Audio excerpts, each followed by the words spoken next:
On a day-to-day basis, a school board is the governing body for the school system.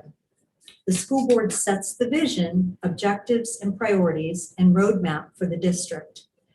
It also holds the district accountable for results. As a school board member, you need to work collaboratively with many stakeholders, including other school board members, administrative leadership, teachers, parents, students, vendors, as well as local community leaders.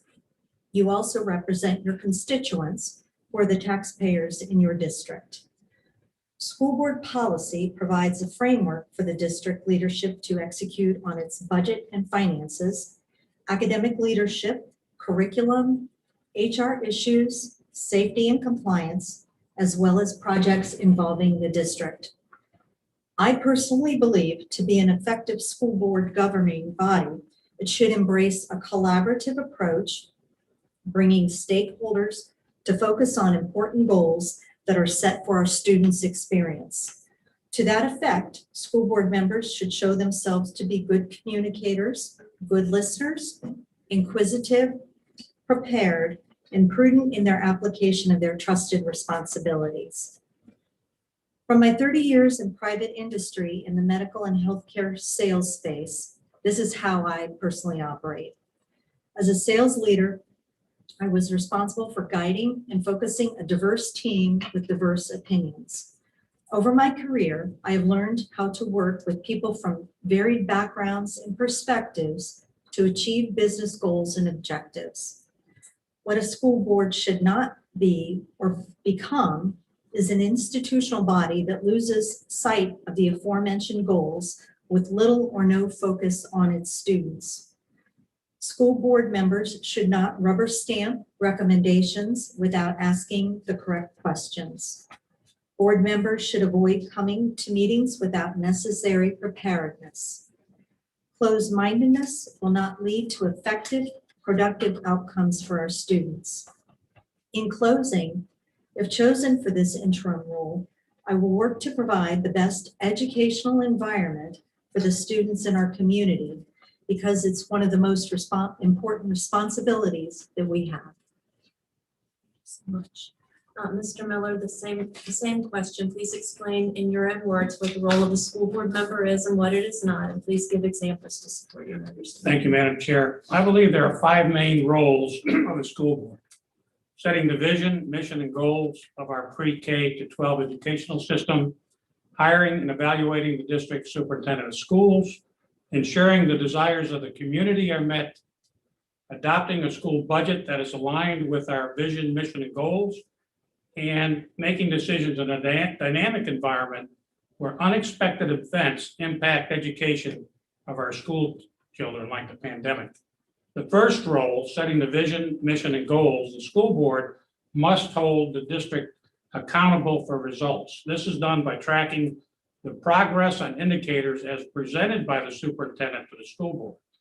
Accordingly, a successful school district will make continuous progress on the district's goals, helping to prepare children for a career path of their choice and to be productive members of society. The second role, hiring and evaluating district superintendent of schools. Although especially important, that's a pretty straightforward process. I think the position here in New Kent is likely a stepping stone for superintendents, as they likely will move on to larger school districts. I think we pretty much need to accept this. And I don't think it's all bad, because if they move on to larger school districts, that says, hey, if I go to New Kent, I'm likely to go someplace else. Bigger and better school system. The third role is ensuring the community desires are met. It's probably the most important role of the school board. School boards in New Kent are elected by voters, and voters should hold the board accountable. Failure to maintain contact with the voters in your district is the surest way to see to it that you get replaced. Today, we are experiencing renewed interest in those serving on the school board. Just the fact that initially there were 5 or 6 people that were interested in its interim appointment is telling. The fourth role is the school budget. The money spent in the budget comes from citizens. The board must be good stewards of the money that they use for the schools. They must understand what is in the budget, how to facilitate meeting our goals, and that there is no waste. An idea I will leave with you is to establish a Citizens Budgetary Advisory Committee with one citizen from each district. They would meet with the school finance director and review the school budget. It's a great process to ensure citizen involvement and reduces, it ensures that you're dealing with the priorities, and it provides invaluable input to the school board and superintendent. The fifth and final role is dealing with the dynamic environment with unexpected events such as the pandemic. You have to be flexible, agile, as the school system deals with this type of situations. Just to mention a few in dealing beyond the pandemic are the challenges of virtual instruction, lack of broadband capability in this county, social media, bullying, gender issues, just to mention some. Who knows what next year is going to bring? You also asked what the school board is not, and I will tell you that school board should not be into hiring and firing staff and teachers. They shouldn't be managing the day-to-day classroom instructions. They shouldn't be involved in student discipline issues or grievances or approval of press releases or evaluating teachers and staff. And they shouldn't be telling the cafeteria what to serve the kids for lunch. Okay, thank you very much. And thank you both for your interest in this position. Moving to our second question, and first I'll ask Ms. McBee. The second question is, from your perspective, what do you think is the greatest challenge that school boards face in today's environment, and how would you deal with that challenge? Today's school boards have been faced with unprecedented challenges. On a daily basis, you see news reports or articles focusing on local school board policy. School boards have been thrust into the spotlight in many of our communities. COVID has tested our educational system on so many fronts. As a school board, the challenge has been how to provide educational services in a safe and effective manner for all stakeholders, including students, teachers, ancillary staff, as well as leadership. Distance learning has proven to be a challenge. In New Kent, the lack of broadband access has been problematic and remains an issue. Impact on our children's overall learning progress and mental health may be felt for many years to come. While I believe the tide has turned on COVID with the advent of vaccines and decreasing community spread, I believe that all students, K through 12, should be back in the classroom for full-time instruction, starting with the safe reopening of schools in September. All efforts should be made to keep New Kent schools open. To this end, review of the current body of scientific evidence, best practices, and mitigation strategies, CDC guidance, which is continually updated, and community spread prevalence should be used in the decision-making and implementation process to ensure safe reopenings. Another key challenge facing school boards is social issue activism. This issue has been thrust into the forefront and has encompassed communities and filtered into school curriculums across the country.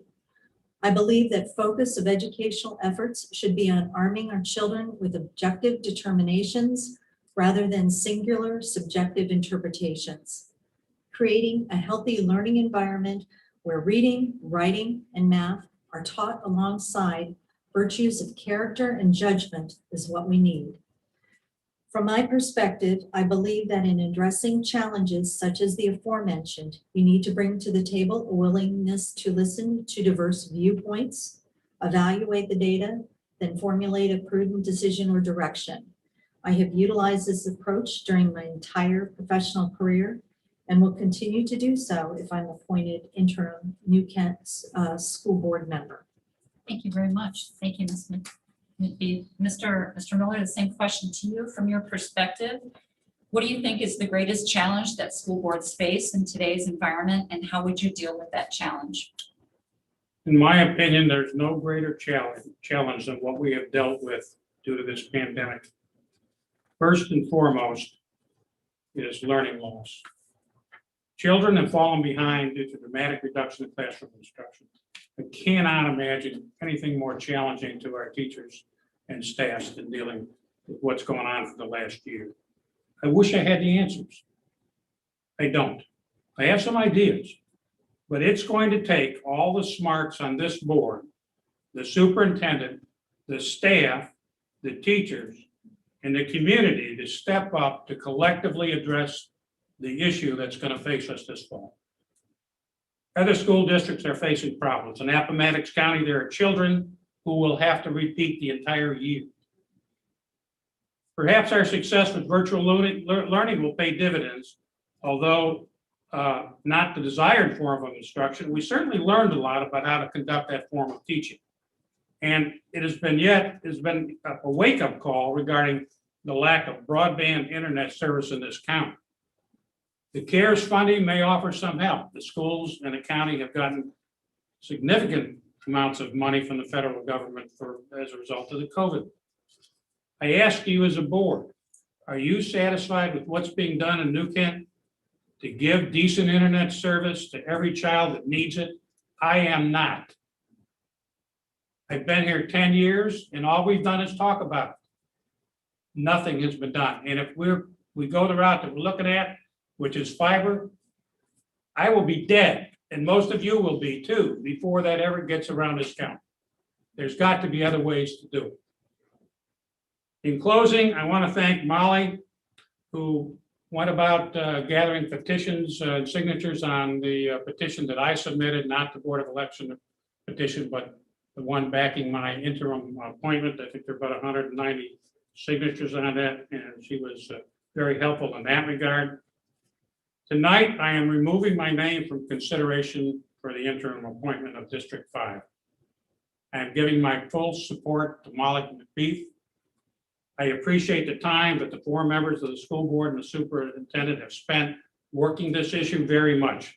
And I want to thank Ms. Hall, who has been most helpful in expeditiously answering my questions. I thank all of you for what you do for this county. Thank you.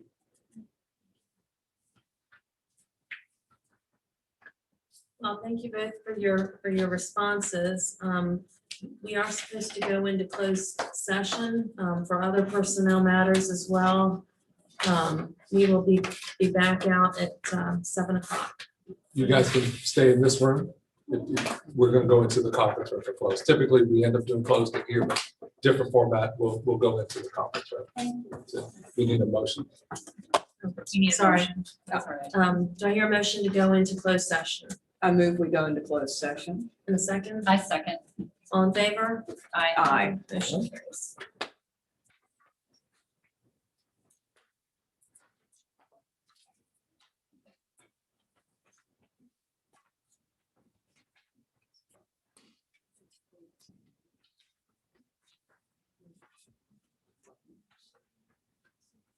See who else every day. Is it like actually, this is not official approved. Is this like School Board Ninja Warrior right here?